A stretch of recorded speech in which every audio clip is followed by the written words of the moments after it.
untuk Batam maju. Saudara, pilkada sudah di depan mata dan sekitar 6 bulan lagi pemilihan wali kota Batam. Sejumlah nama bermunculan dan menjadi perbincangan.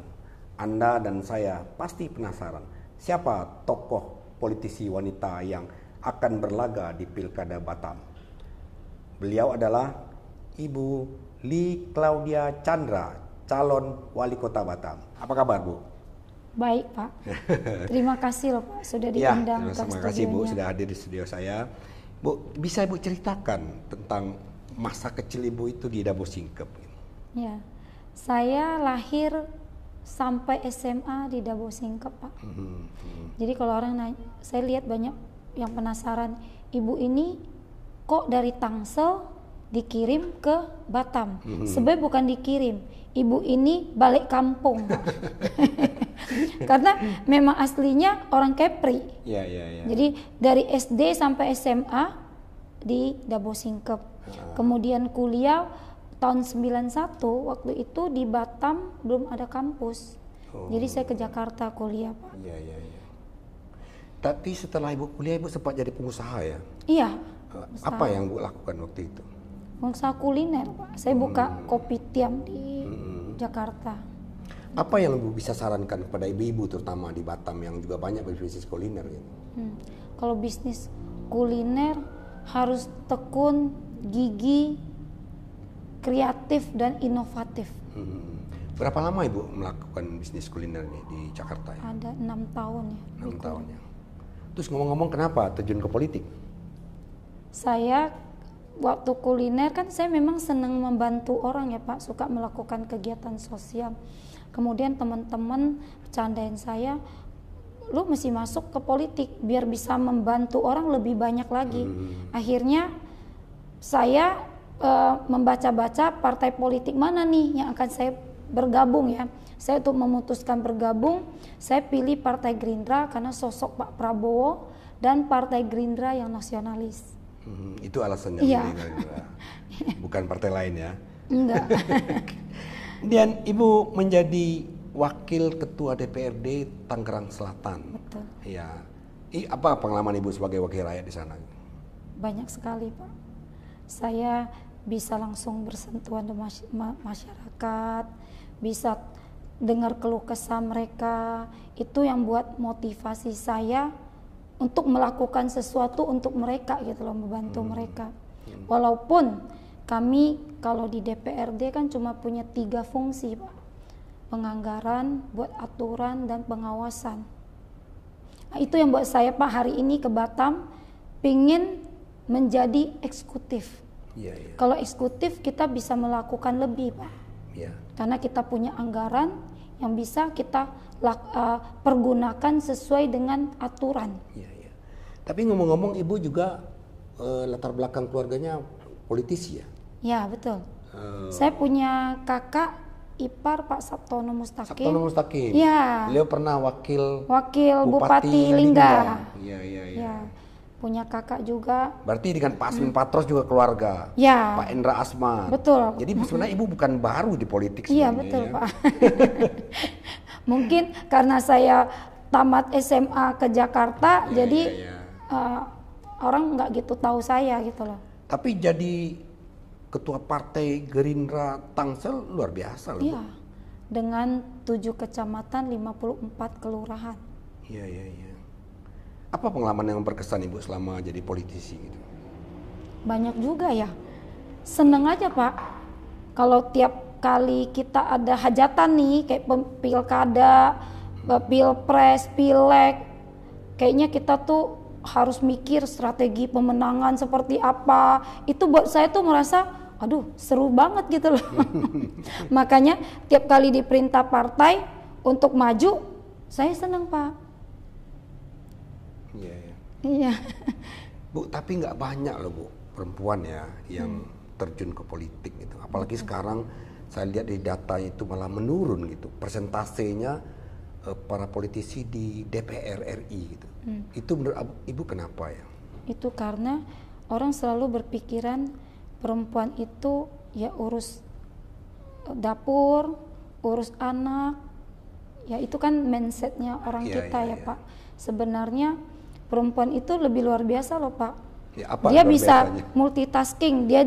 Dia bisa urus rumah tangga, bisa pergi kerja. Bukan mengecilkan bapak-bapak ya. Kalau bapak-bapak kan keluar cari uang ya. Kalau kita ibu-ibu mesti antar anak sekolah, mesti masak ya kan, mesti antar anak les. Tapi kita masih bisa pergi cari uang gitu loh. Berkegiatan di luar rumah masih. Ya, Bu Claudia, kira-kira seandainya Ibu terpilih jadi wali kota, apa yang Ibu lakukan terhadap di Batam ya? Saya akan meningkatkan sumber daya manusianya Pak. Saya lihat pembangunan di Batam, kalau lihat kita di luar maksudnya di jalan-jalan besar ya sudah bagus, tapi kan belum sampai ke desa-desa, masyarakat bawahnya. Terus kalau kita buat bagus begini, apakah sumber daya kita tuh, SDM kita tuh bisa loh gitu loh. Pengalaman saya Pak, biasanya kalau kita udah bagusin, apakah SDM kita siap? Kan SDM ini harus kita latih sumber daya manusianya. Jadi intinya Ibu akan fokus ke sumber daya manusia dan pendidikan berarti. Pendidikan. Ya, Bu, ya. Nah problemnya Bu Claudia di Batam ini dari dulu itu selalu terjadi masalah ketika penerimaan siswa baru karena memang rata-rata pengennya ke sekolah negeri dan daya tampungnya terbatas dan itu dipaksakan gitu. Nah sementara ke sekolah-sekolah swasta itu malah kekurangan siswa. Gimana menurut Ibu solusinya ya? Nah, kalau saya lihat Batam ya, Batam kan masih banyak tanah ya Pak. Beda dengan kami Tangsel yang lebih padat.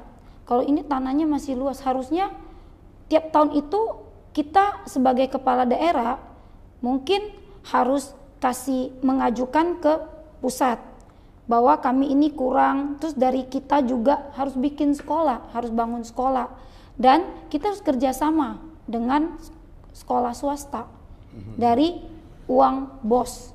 Misalnya nih anak yang sekolah di swasta, setiap tahun kita mesti subsidi berapa ke sekolah swastanya supaya anak ini sekolah. Kan sekolah dijamin negara Pak, ada undang-undangnya anak-anak. Gimana kita mau bersaing kalau anak kita sekolah aja susah. Kemudian soal kesehatan Bu Claudia, di Batam ini masih ada, walaupun sudah sebagian besar tercover oleh BPJS Kesehatan, itu masih ada sekitar 22.000 lagi warga yang belum masuk BPJS Kesehatan, terutama nelayan Bu. Karena kan penduduk Batam ini kan bukan hanya di Batam ya, tapi juga di pulau-pulau sekitarnya, ada itu Pulau Belakang Padang, Pulau Bulu, Pulau Pecong, macam-macam gitu. Sehingga itu tidak tersentuh oleh BPJS Kesehatan. BPJS ini kalau ini susah juga loh Pak kalau ngomong BPJS. BPJS ini ikutnya kan harus satu kakak. Misalnya suami, istri, anak. Buat mereka mau bayar begini keberatan. Biasanya ya, saya kalau dengar keluhan mereka, Bu, kita harus bayar tuh, kalau satu nggak bayar nggak bisa, harus 3-3. Nah APBD kita Batam, terus ada BP lagi masuk dari BP, ya mungkin memang kita harus subsidi juga bantuin mereka gitu loh. Tapi jujur saya nggak berani ngomongnya seperti gimana karena kan semua harus sesuai aturan Pak.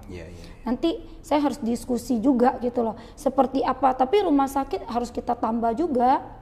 Ya, jangan sampai masyarakat kalau mau mau ke rumah sakit susah, anak mau sekolah susah, itu kan sangat penting dua itu. Sekolah, pendidikan, kesehatan. Kalau dua ini bisa kita sebagai kepala daerah selesaikan, mungkin bapak-bapak bangun tidur juga happy gitu loh Pak, kerja juga tenang karena istri juga kan, istri senyum, kita juga seneng liatnya ya, anak sekolah nggak bayar, ke rumah sakit dapat bantuan. Kalau sakit kan juga nggak mau tiap hari sakit Pak. Ya kan orang kalau bisa sehat masa orang mau sakit? Harusnya itu dipikirin sama kepala daerahnya. Nah ini Bu, saya ini menarik ya. Karena Batam ini agak istimewa ya daerahnya. Ini kan daerah FTZ, Free Trade Zone. Nah, ada peraturan pemerintah nomor 62 tahun 2019 yang memutuskan untuk sementara sebenarnya bahwa wali kota itu adalah ex officio kepala BP Batam. Nah, kira-kira menurut Ibu setelah ini apakah masih seperti itu, akan ada atau ada perubahan gitu? Yang menentukan Pak Presiden, Pak. Sekarang Pak Presiden terpilih Pak Prabowo Subianto. Nah, kembali lagi beliau yang menentukan apakah ini masih berlaku atau nanti ex officio-nya wakilnya aja atau wali kotanya. Kita belum tahu juga, Pak. Iya, iya. Tapi menurut Ibu efektif nggak wali kota itu juga merangkap kepala BP Batam? Ini kan jadi tumpang tindih kewenangan sebenarnya, Bu. Harusnya tidak tumpang tindih kalau satu. Tapi di kenyataan di lapangan, saya turun ke masyarakat ngobrol, masih ada yang tumpang tindih. Nah, itu nanti akan juga saya sampaikan. Ya, ke presiden kami. Karena PBB katanya mesti bayar. Terus WTO mesti bayar. Kalau Pak, orang yang rumahnya kecil-kecil mesti bayar 2 ini, itu memberatkan. Beratkan juga loh, iya. Jadi mungkin harus ada aturan yang rumah misalnya ukuran berapa, yang tidak bayar lagi, tidak bayar salah satu gitu, nggak dua-duanya gitu loh. Kalau dua-duanya kan memang berat juga masyarakatnya. Kita bukan membantu mereka, malah dengan begini ada BP juga begitu malah memberatkan. Harusnya kan tidak memberatkan. Ya, sepertinya Ibu udah banyak sekali belajar masalah di Batam ya. Ya, saya diskusi dengan teman dan saya belakang ini kan turun terus, Pak. Saya turun, saya lebih mendengar apa sih keluhannya masyarakat Batam ini. Mereka pengen pemimpin seperti apa sih ke depannya? Seperti apa, Bu? Mereka inginkan yang Ibu? Mereka pengen pemimpin yang jujur sama visioner ya. Menurut saya ya, karena dari ngomongan mereka itu ya, jujur, visioner, yang dekat dengan kekuasaan. Karena Pak Prabowo ketum kami punya visi misi Indonesia maju menuju Indonesia emas, yang punya program-program dari pusat sampai ke daerah. Kalau kita punya pemimpin yang dekat dengan kekuasaan, kan kita lebih gampang Pak koordinasinya. Linear gitu ya? Iya, betul. Kira-kira nanti kalau Ibu terpilih ya, 100 hari pertama itu apa yang Ibu lakukan di Batam sebagai wali kota terpilih? 100 hari ke depan, saya akan pendidikan, kesehatan, itu saya akan fokus sama SDM, Pak. Tiga itu, Bu ya.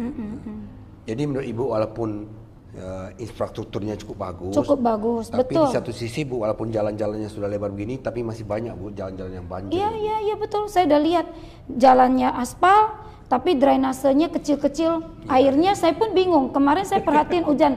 Pas hujan saya jalan, Pak. Ini airnya buang kemana ya? Saya dalam hati ya, karena lubang-lubangnya saya lihat kecil-kecil.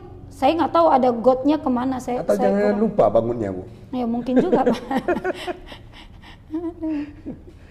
Iya. Bu, kira-kira sudah ada gambaran nanti Ibu akan berpasangan dengan siapa? Saya tunduk dan patuh sama partai, Pak. Jadi kami memang partai komando ya. Saya diperintah untuk maju. Nanti pasangannya siapapun yang ditentukan sama partai, ya saya ikutin. Karena saya tahu partai akan kasih pasangan yang memang baik untuk Kota Batam. Kalau begitu Ibu, karena memang keluarganya para politisi ya, seperti Pak Sabtono Mustaqim, Pak Asmin, Pak Hendra Asman, juga diskusi lah Bu tentang Batam ya, ke depan seperti apa gitu. Karena mereka juga sudah lama di politik sebenarnya, seperti Pak Sabtono pernah jadi wakil Bupati Lingga, pernah jadi anggota DPRD Kepri, Pak Asmin juga apalagi gitu. Banyak juga masukan-masukan dari mereka. Malah jujur saya belum diskusi sama beliau-beliau. saya belum sempat diskusi, malah diskusinya dengan ponakan. Karena beliau sekarang di Kota Batam kan. Kalau Pak Asmin kan provinsi, ya kan. Jadi saya malah diskusinya dengan ponakan saya. Ngobrol-ngobrol Batam ini gimana gitu, dan dengan anggota dewan kami dari Partai Gerindra tentunya. Bu Alim, saya ingin tahu bagaimana pandangan Ibu. Batam ini kan etalasenya Indonesia, Bu ya. Kita berhadapan dengan Singapura dan Malaysia. Ini daerah yang sangat sangat rentan terhadap krisis global juga karena ekspor impor, yang kita harapkan juga dengan wisatawan yang ini peringkat 3 secara nasional. Apa yang Ibu bayangkan Batam itu di masa depan? Batam itu dulu waktu dibentuk ya, kan yang awal itu pengen sejajar dengan Singapura, tapi sudah 50 tahun belum sejajar. Dari segi kebersihan ya, terus hujan yang tadi kita bahas masih banjir, mungkin ini yang belum ngomongin karena tanah masih luas. Sampah Pak, sampah ini nanti akan jadi masalah kalau kita nggak beresin sekarang. Iya, karena kan penduduk makin banyak Pak, sampah makin banyak. Oke, sekarang kita punya tempat untuk pembuangan, tapi lama-lama tempat penghuninya makin banyak, tempat makin sedikit, sampah ini jadi masalah besar Pak. Volume sampah di Batam itu 900 ton per hari. Itu bisa jadiin listrik loh Pak, PLTSA itu loh. Iya. Oh, kalau di Tangsel udah ada Bu? Belum juga, belum, ya? Baru mau, ya. Itu masalah juga. Iya. Yang selalu kami dorong. Itu, saya Dewan kami nggak punya anggaran. Kami hanya bisa menganggarkan, tapi yang eksekusi kan kepala daerah. Iya. Makanya Ibu sekarang pengen jadi eksekutif. Iya. Supaya bisa berbuat sesuatu untuk masyarakat. Iya. Kalau untuk kalangan milenial Bu ya, untuk perempuan, apa yang Ibu pikirkan untuk warga Batam ini? Saya kemarin kumpul dengan anak-anak milenial. Anak muda, ada laki-laki, ada perempuan, mereka influencer ya. Terus saya lihat mereka itu punya bakat Pak ya, mereka bisa bikin segala macam, tapi masih maksudnya masih belum diwadahin loh sama pemerintah loh, harus seperti apa gitu loh. Jadi mungkin ke depan ini milenial kan mereka lah harapan bangsa ke depan. Yang harus kita, gelanggang remaja Batam nggak punya. Iya. Gedung kesenian Batam nggak punya. Iya, makanya harus kita wadahin Pak. Iya. Ngomong-ngomong soal kesenian, sepertinya Ibu juga suka nyanyi ya? Iya.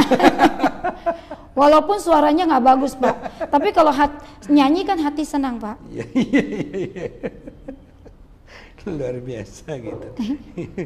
Masih sering pulang ke Dabo Singkep? Pulang. Iya. Pulang.